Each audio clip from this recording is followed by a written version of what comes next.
Hey guys, it's Andrea. Welcome to another video.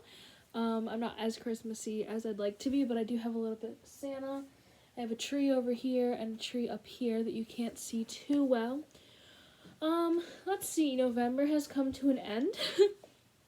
I didn't read that much in November, so it'll be very quick for that. I want to talk about my current reads and what I plan on reading in December. Yeah, I guess I can just get right into it, and then I'll give a little life update at the end like I usually do. Excuse the quality. I think it's a little bit lower just because the lighting isn't great in here, so I am apologizing for that. We got like 6 foot of snow and the sun isn't out, so, I mean, you can see me, you can see my books. I think that's all we really need. So, first thing I read in November was Broken Hearts by R.L. Stine. This is a Fear Street super chiller. Let's see. It is basically a young adult version of Goosebumps, if you've never heard of Fear Street. It basically follows Shadyside High School. You don't have to go in order, but some of the characters are the same, and the setting is definitely the same. And they're all just murder mysteries. So this is a Valentine-centered one that focuses on Josie, Melissa, and see, I read this in the beginning of November. I didn't read that much, but I'll talk about that. Anyways, there's 3 sisters. 2 are older, 2 are twin sisters, and the one is younger. And they go horseback riding, and one of the sisters gets in a really bad accident, gets a really bad head injury, and basically regresses back to another, she basically is like a child in the mindset that she's in. The twin sister isn't around, so the younger sister basically has to take care of her. And the twin sister gets a Valentine saying, you'll die, basically, at Valentine's Day. So that's the book. I gave this 3 out of 5 stars.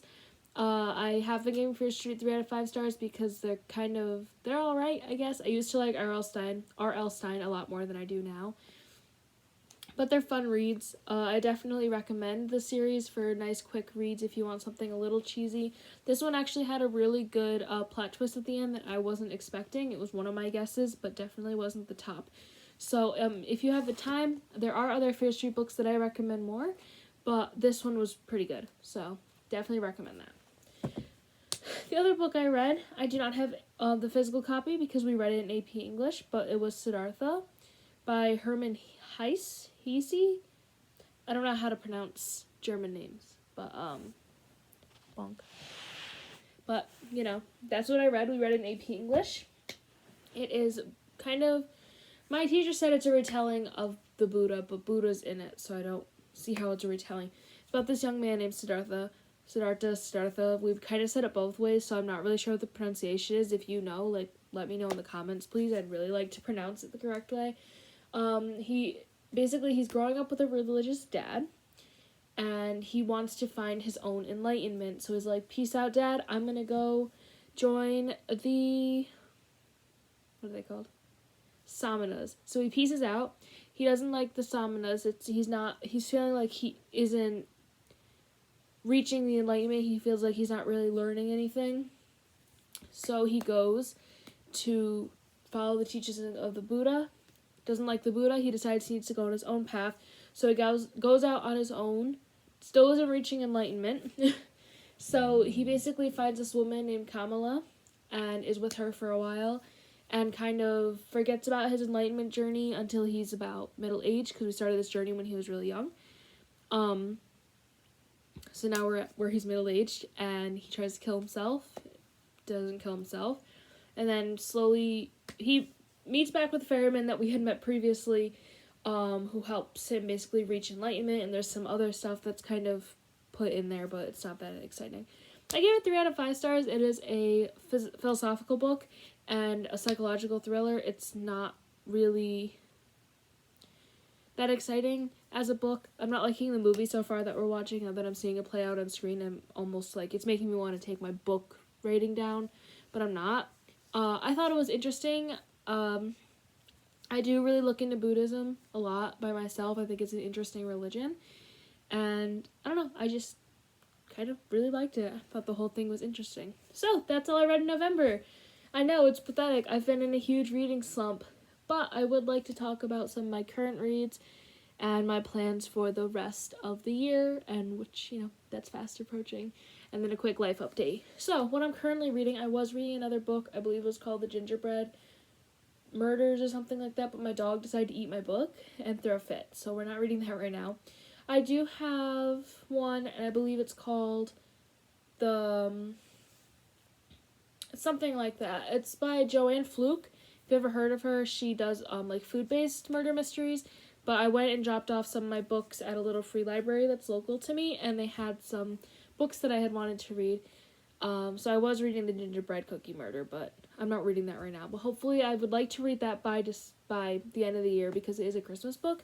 I'm going to keep it on my current reads even though I'm not reading it. So, now to the physical copies of what I am reading and have been reading since November. The Wolf of Wall Street by Jordan Belfort. I am a little bit more than halfway through. I didn't think I was going to like this as much as I did. It is a memoir. I don't usually read nonfiction about this man named Jordan Belfort, who was a stockbroker on Wall Street in the late 80s and early 90s, and it just follows his money laundering scheme. I'm sure a lot of you, my wonderful readers, have seen the movie. I have not, so I'm really enjoying this.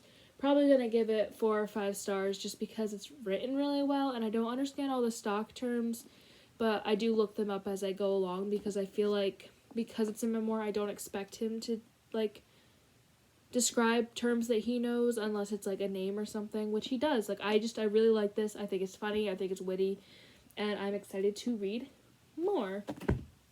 Next book is The Rise and Fall of the Gallaghers by M.J. Bufrand. I believe this is a YA book. I have barely touched this, but I'm 4% in according to Goodreads, so I'm definitely counting this. It is a YA book, and it is about Noah, a young punk from the suburbs, becoming obsessed with finding out where girls who are disappearing have gone. And he's convinced that their disappearance has to do with the creepy owners of the local brewery, the Pfefferbro House. Noah worries about the missing girls as a way of avoiding the fact that something's seriously wrong with his best friend Evan. Could it be the same evil force that's pulling them all down? So I think it might kind of turn into a fantasy, but it seems pretty interesting. I picked this up at an Ollie's Bargain outlet a while ago. I don't know if everyone knows what that is. It might just be an upstate New York thing. I have no idea. Yeah, I don't know. It's okay written so far. I'm not really loving it, but like I said, I'm not really into it, so we're definitely not going to, judge it or judge a book by its cover. So, the last book that I'm currently reading is City of Heavenly Fire by Cassandra Clare. This is book 6 in the Mortal Instrument series, which we could see here are all of my Cassandra Clare books. Hoping to add to this sooner than later because of my Clockwork Angel 10th anniversary should be in very soon. Very excited. 6th book in the series, wrapping it up. I am a little over halfway through. I obviously love these books. If you haven't seen my videos before, I'm a huge fan of Cassandra Clare. Because this book is so late in the series, I'm not really going to talk about it just because spoilers, and nothing will make sense without me going into this long explanation of things. But for a recommendation, I definitely think that you should read the Mortal Instruments series or Cassandra Clare if you like YA fantasy. It has witty dialogue, a diverse set of characters, and it's even more diverse the more that she writes, and I just think that it's great to see how her writing has progressed because it's definitely better than when she started off, and I love these characters. You fall in love so quickly, and I definitely think that everyone should read all these. There are different ways to look them up if you're going to. So if you say in the comments, how do I read these, I can help you out because there's different ways, but I'm not going to go over it right now. So yeah, that's what I'm reading. That's what I read in November. So for December, I already finished Harry Potter and the Prisoner of Azkaban, which I started early November. I just got busy, got into a big reading slump, so I didn't get to finish it in November. But I finished it a couple days ago. My favorite so far, 110%. There were the plot twists at the end that were crazy and actually had me shook. Of course, I'm in love with the characters, and I just couldn't put it down if I were to pick it up. So I'm definitely excited to go on to the next one, but I'm making myself finish what I'm reading currently before I start anything else, unless it's the Gingerbread Cookie Murder, because, gotta read your cheesy murder mysteries. Yeah, so I don't really have any other plans for December. I hope I can get to the next Harry Potter, but really I just want to finish. This is the big thing, this and Wolf of Wall Street. I just really hope to finish those. Yeah. So, I'm just going to give a quick little life update because I have exciting news. I got accepted into my top choice of college. I got accepted into Russell Sage for Troy. I'm just overwhelmingly excited. They gave me an $84,000 scholarship. I will be living on campus, so hopefully I am able to continue this channel. I'm 100% sure I'll be able to, but if anything gets in the way, I might just not be able to upload as much as I do now. Especially with stress and stuff, although this is a stress reliever, like just talking about books to my iPad or my phone or whatever sitting in front of me, like it's just such a great, to do. So, that's about it. My social medias are down in the description. I have, drumroll please, I have Twitter, I have Instagram, I have Snapchat, I have Tumblr, and I have a Goodreads account that I will link below, or at least give my tags to, for everyone to check out. Leave a comment if you would like, or for video recommendations, or for how to say Siddhartha, however you want to say it, book recommendations. If you just want to say hi, I don't really care. Just drop a comment, I will see y'all next time. Happy reading, and y'all have a good day.